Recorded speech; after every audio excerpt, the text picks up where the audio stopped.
ምስለ ምሳሌ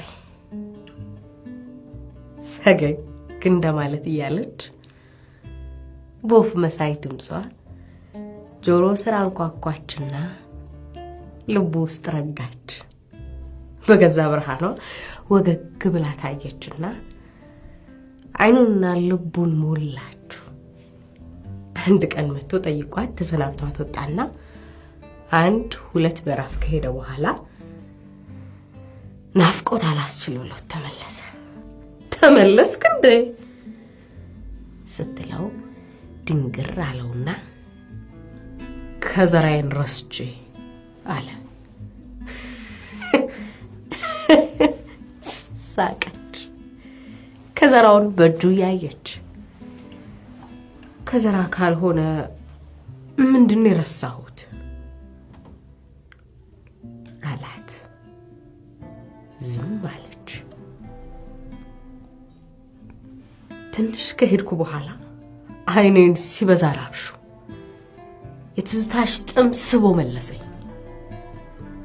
ግባ ቡና ላፍላለህ አለችው። አንድ ቀን ደግሞ ወደ ጎንደር ሊሄድ አውቶቡስ ተሳፍሮ ደብረ ማርቆስ ደርሶ ተመለሰ። ጎንደር መሄዱን ታውቀው አለችው። ርቀቱ በዛ፣ ካንቺ መራቅ አልሆንልህ አለኝ አላት። አትራቅ አለችው በወፍ ድምጿ። በሌላ ጊዜ ሊጠይቃት መጣ። ቡና ፈላችለት።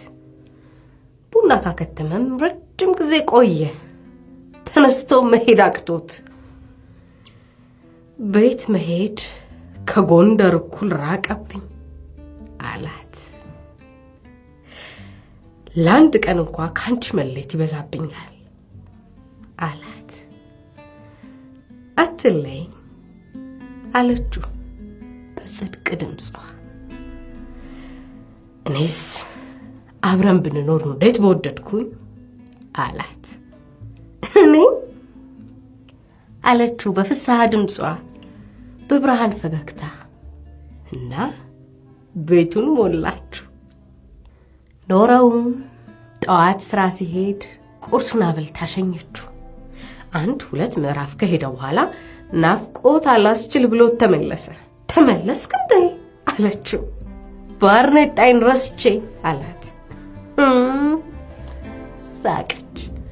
በራሱ ላይ ባርኔጣውን እያየች ባርኔጣዬን ካልሆነ እንግዲህ